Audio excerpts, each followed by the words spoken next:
கல்வி கடனுக்காக மாணவர்கள் கடன் வாங்குறாங்க. இப்ப எல்லாருமே இதே மாதிரி மாணவர் கடன் வாங்கிட்டு யாருமே கட்டலன்னா வங்கிகள் எல்லாம் திவால் ஆகிறாதா? அதைத்தான் நாங்க ஆள் வச்சிருக்கோம்ல, அடியால் வச்சிருக்கோம்ல, உங்களை கொல்லுவோம்ல. எப்படி கட்டாம இருப்பீங்க நீங்க? இது வந்து ஒரு வேற பெர்ஸ்பெக்டிவ். ஆனா இப்ப வந்து லெனின் இறந்ததற்கு அடிப்படையில கல்வி கடன் அப்படிங்கிற ஒரு காரணம் இருக்கு.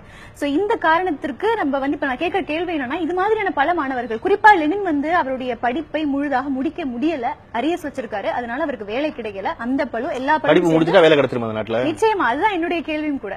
நீங்க இப்ப இந்த நியூஸ் 7 சேனல்ல வேலை செய்யற ஆட்கள் எடுத்து பாத்துக்குங்க. எல்லோரும் வேலை செய்வதற்கு தான் படிச்ச படிப்புக்கும் வேலைக்கு சம்பந்தம் இல்லாத வேலை செய்வாங்க இல்லையா? கடந்த 20 வருஷமா நம்ம தமிழ்நாட்டில் பொறியாளர்களை தவிர வேற யாரையும் தயாரிக்கிறது இல்ல.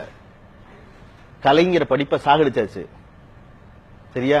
நீங்க வந்து போய் பிஏ ஜியாகிரபி படிக்கணும்னா தடுமாறிடுவீங்க. பிஏ ஜியாலஜி படிக்க நினைச்சீங்கன்னா தொலைஞ்சிங்க, எங்க இருக்குன்னு தெரியாது. அப்படி கலை படிப்பை சாகடிச்சு 20 வருஷம் ஆச்சு இந்த நாட்டில். வரிசையா நீங்க பொறியாளராக ரெடி பண்ணிட்டீங்க. பொறியாளர்கள் பூரா அவர்களுக்கான வேலைகள் இல்லாம சம்பந்தம் இல்லாத துறையில இருக்காங்க. அதனால லெனின் படிச்சு முடிக்கல, அதனால வேலை கிடைக்கல, அதனால கடனை கட்டலைங்காதீங்க. படிச்சு முடிச்சாலும் இங்க வேலை கிடைக்காது.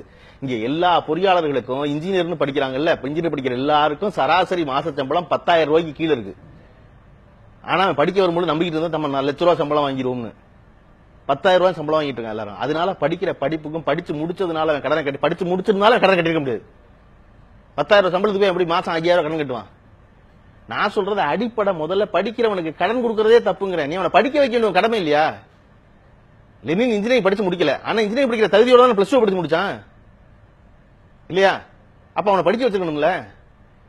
ஏன் இந்த நாட்டில் இன்னும் கல்வி இலவசமாக்க முடியல? எவ்வளவு இலவசம் இருக்கு இல்லையா? அந்த பையன் ஒழுங்கா வீட்டுக்கு பிள்ளையா இருந்திருப்பான். அவனை படிக்கிறதுக்கு கடன் கொடுத்து அவனை கடன்காரனாக்கி அவனை சாகடிச்சு அந்த வீட்டுக்கு பிள்ளை இல்லாம பண்ணிட்டீங்க. ஒருத்தன் படிப்போடு இருக்கிறது முக்கியமா, உயிரோடு இருக்கிறது முக்கியமான? உயிரோடு இருக்கிறது தானே முக்கியம்.